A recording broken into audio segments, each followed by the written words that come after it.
करायचं स्मरण. जय जय रघुवीर समर्थ. श्री समर्थ कृपेने एक सुंदर असा बोध, एक सुंदर असं श्रवण आपल्याला प्राप्त झालेलं आहे. या श्रवणाच्या माध्यमातून उत्तमाचं सामर्थ्यसुद्धा समर्थांनी प्राप्त करून दिलेलं आहे. बघा, प्रत्यक्षपणे भाग कसा दिलेला आहे, नक्कीच श्रवण करूया. समर्थ म्हणाले, घरामध्ये आपण आपल्या माणसांशी आपलेपणा ठेवलं पाहिजे, तरच घरामध्ये घरपण टिकेल ना. जर आपण आपल्याच घरातल्या माणसांशी जर आपलेपणा ठेवत नसू तर भागच प्रत्यक्षपणे वेगळा होऊ शकतो. कारण आपलं ठेवावं झाकून आणि दुसऱ्यांचं पाहावं वाकून. समर्थ म्हणाले, वाईट लोकांच्या मागे लागण्यापेक्षा आपल्या स्वप्नांच्या मागे लागा. आता सगळीच लोक वाईट असतात का हो? नाही. कुठलाही व्यक्ती, कुठलाही मनुष्यदेह वाईट नाहीये. प्रत्येकजण प्रत्येकाच्या कर्मानुसार वागत असतो. प्रत्येकाला आयुष्य दिलेलं आहे. पण आयुष्य जगत असताना आपण मात्र आपलं घरपण विसरलेलो आहोत. आपण घरातली माणसं विसरलेलो आहोत. आपली स्वप्न केव्हा प्रत्यक्षपणे साकार होतील हे सुद्धा आपल्याला माहीत नाहीये. म्हणजे विचार जर केला, आपण झोपेमध्ये स्वप्न पाहतो, परंतु जागेपणे जी स्वप्न आहेत ती पूर्ण कशी होतील याचा विचार करणं खरंच गरजेचं आहे.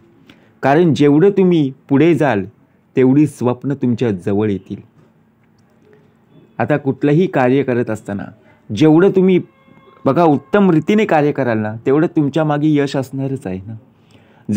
जर कार्याला सुरुवातच केली नाही तर यश मिळेल का हो? नाही ना. यश नक्कीच दुरावेल आणि आपण नशिबाला दोष देत बसू. जर त्या कार्यामध्ये बघा प्रत्यक्षात सुरुवात केली नाही, लोकसुद्धा बोलणारी आहेत. आणि काम करताना मध्ये अडचणी आल्या तर आपण आपला राग हा आपल्या घरच्या लोकांवर काढत असतो. बघा, आपण विचार करा, सकाळी जाताना मूड उत्तमाचा असतो की नाही? बघा भाग कसा दिलेला आहे. सकाळी आपण ताजेतवाने, फ्रेश, टवटवीत या रीतीने एखाद्या ऑफिसला, एखाद्या कंपनीमध्ये जेव्हा आपण काम करत असतो तेव्हा बघा उत्तम रीतीने ना.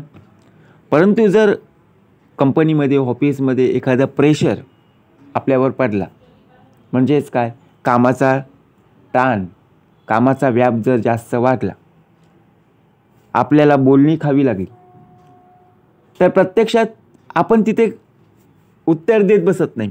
आपण मनामध्ये ठेवतो आणि तेच आपण मनामध्ये ठेवत पुन्हा आपण घरी यायला निघतो. आणि घरी यायला बघा आपल्या मुलांनी किंवा मुलींनी किंवा पत्नीने किंवा आईने बघा कडी उघडायला उशीर लावला. तेव्हापासून जी आपण किटकिट सुरू करतो ना, ते शेवटपर्यंत आपल्याला राग कुठे होता, कशामुळे आला, कोण बोललं याचा विचार तिथल्या तिथे संपवायला हवा होता. परंतु आपण घरातल्या लोकांशी कसं वागतो, घरामध्ये आपलेपणा आहे का, कसा टिकून राहील, हे सुद्धा तितकंच महत्त्वाचं आहे. विचार करा, का भाग द्यावा लागला? कारण कलियुग आहे. या कलियुगामध्ये प्रत्यक्षात आपल्याला पाहायला मिळतं, परंतु बोलू शकत नाही. समस्या ही कापसाने भरलेल्या बॅगासारखी असते. जे तिच्याकडे फक्त बघत असतात त्यांना ती जड वाटत असते, पण जे तिला हाताळत असतात त्यांना वास्तवता कळत सुद्धा नाही ना.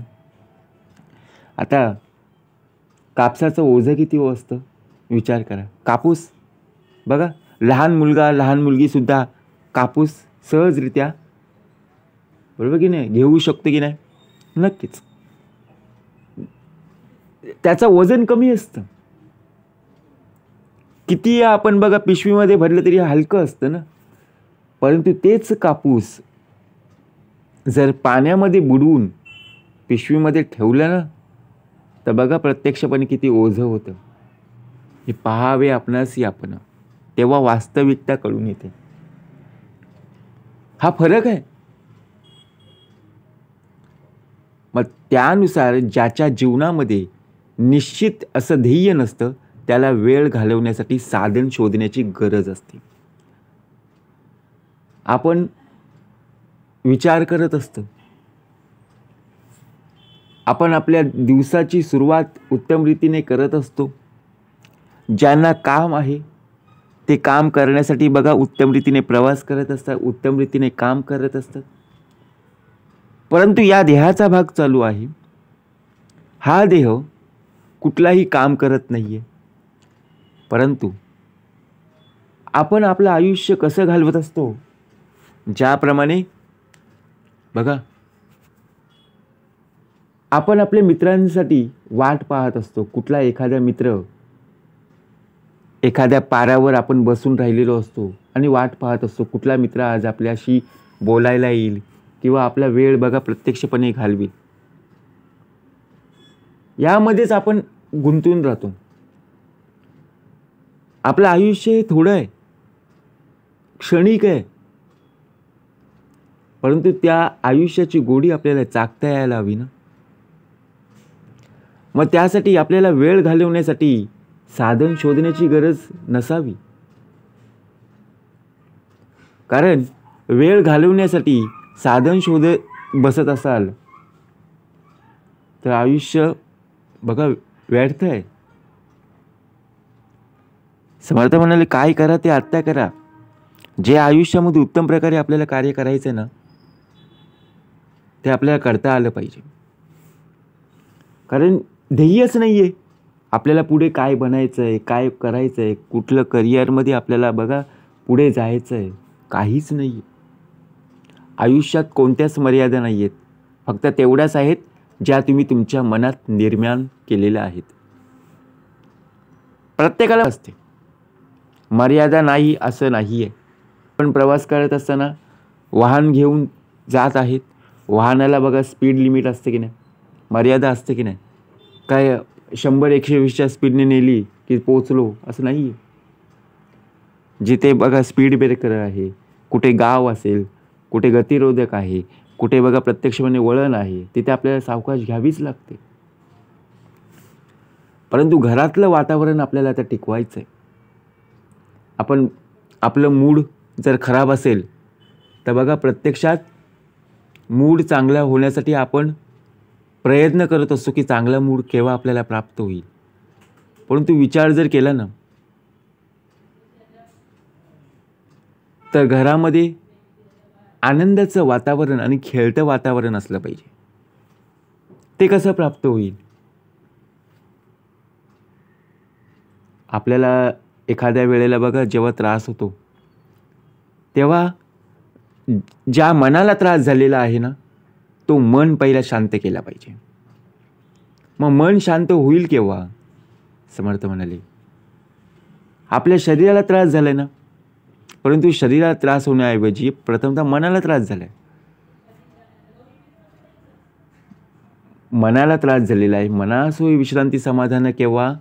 जेव्हा तू प्रत्यक्ष परमेश्वराच्या चरणी असशील तेव्हाच. मग नामस्मरण असणं आवश्यक आहे. का सांगितलेलं आहे?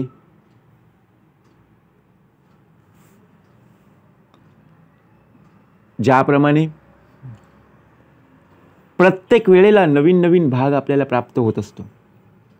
घडून गेलेल्या काही गोष्टी या अशाच असतात की भूतकाळामध्ये जिथे आपण रडत बसलोय ते आता आठवतं, आणि आठवलं की आपल्याला हसायला सुद्धा येतं, आणि जिथे जिथे हसलोय ना ते आठवलं की रडायला सुद्धा येतं. अशा गोष्टी सुद्धा आपल्यामधून घडून गेलेल्या आहेत. आता विचार आपणच केला पाहिजे की भूतकाळामध्ये ज्या गोष्टी घडून गेलेल्या आहेत अशा गोष्टी या भविष्यकाळामध्ये घडता कामा नये. तसा आपला हा वर्तमान काळ उत्तमाचा असणं गरजेचं आहे.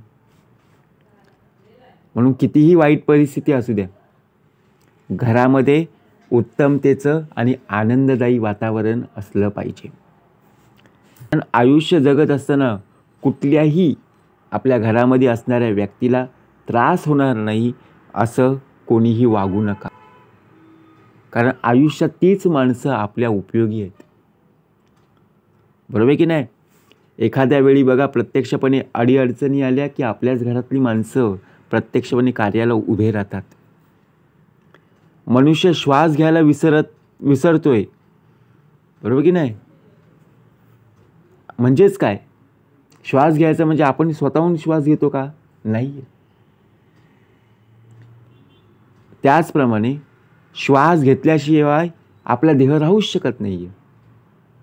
त्याचप्रमाणे यशाची ओढ लागलेला मनुष्य कितीही वाईट परिस्थितीमधून जरी असला ना, तरी यश हा खेचूनच आणल्याशिवाय राहणार नाही. आपल्याला जर आपल्या घरातली लोकांची साथ जर असेल, एखादं आपण कार्य करत आहोत आणि त्या घरामध्ये जर उत्तमाची साथ असेल ना, तर किती अडीअडचणी आल्या ना, तरी तो देह प्रत्यक्षपणे यश प्राप्त करूनच येणार. परंतु आपल्या घरामध्ये जर आपण उत्तमाचं वागलो नाही, आपल्याला घरच्या लोकांनी साथ दिली नाही, त्या घरामध्ये आपले पण टिकेल का? नाही टिकणार. मग जग प्रकाशमान करायचं आहे तर त्यासाठी दोनच मार्ग उपलब्ध आहेत. एक म्हणजे आपण स्वतः दीपक व्हा किंवा त्याचे प्रतिबिंब उमटवणारा आरसा राहा. आता या जगामध्ये आपल्याला उत्तमतेने आपला देह हा उजळवून टाकायचा आहे. म्हणजे काय करायचं आहे? जसं बघा दिवाळीमध्ये आपण आकाशकंदील लावतो. आकाशकंदील लावल्यानंतर बघा प्रत्यक्षात त्या खिडकीला किती उत्तमतेचं उजेडसुद्धा येतं आणि आपल्यालासुद्धा आनंद होत असतो ना. दररोज आपण आकाशकंदील लावतो का? नाही आहे. सणासुदीला लावतो ना. मग त्याचप्रमाणे आपल्यालासुद्धा दीपक म्हणून राहिलं पाहिजे, बरोबर की नाही? दिव्या दिव्या दीपककार कानी कुंडले मोतीहार. दिव्याला पाहून नमस्कार, लोकांनीसुद्धा नमस्कार केलं तर आपल्यालासुद्धा नमस्कार करणं गरजेचंच आहे. म्हणजे प्रतिबिंब उमटवणारा आरसा आपल्या आयुष्यात असणं गरजेचं आहे. मन आणि घर कितीही मोठं आहे हे महत्त्वाचं नाही आहे. मनात आणि घरात आपलेपणा किती आहे हे महत्त्वाचं पाहिजे. म्हणजेच काय, नुसतं घर कितीही लाखाचं असेल, करोडोचं असेल, परंतु त्या घरामध्ये जर आपलेपणा नसेल, माणसं बघा उपयोगी होत नसतील, तो उपयोग काय? लाख करोडोचा बंगला असेल, त्याला किंमत शून्य.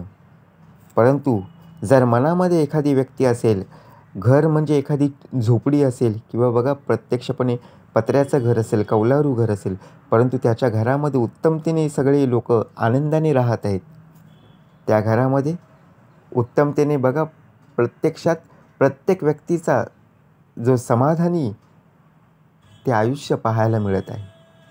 मग समर्थ म्हणजे मनासो विश्रांतीने समाधान केव्हा आहे? जेव्हा आपल्यामध्ये अहंकार नसावा. आणि दुसरी गोष्ट म्हणजे घर लहान असावं किंवा मोठं असावं यात काही महत्त्वाचं नाही आहे, परंतु त्या घरामध्ये उत्तमतेने मनुष्यदेह बघा, घरामध्ये आपलेपणा, घरामध्ये आनंददायी वातावरण हे असणं गरजेचं. ज्याप्रमाणे मनामध्ये सुद्धा लोकांच्या आपण बसलो पाहिजे ना. आरसा हा फक्त नाजूक असतो, तो कधीही फुटेल, पण तुटलेल्या प्रत्येक तुकड्यात आपला चेहरा हा नक्कीच समोर येईल. म्हणून उत्तमतेने कसं जगायचं आहे, आपल्याला आयुष्य दिलेलं आहे, आयुष्य जगत असताना उत्तमतेने कसं आयुष्य जगायचं आहे. आयुष्य हेची रत्नपेटी, माझी भजने रत्ने गोमटी, ईश्वरे अर्पुनिया लुटी, आनंदाची करावी. जय जय रघुवीर समर्थ.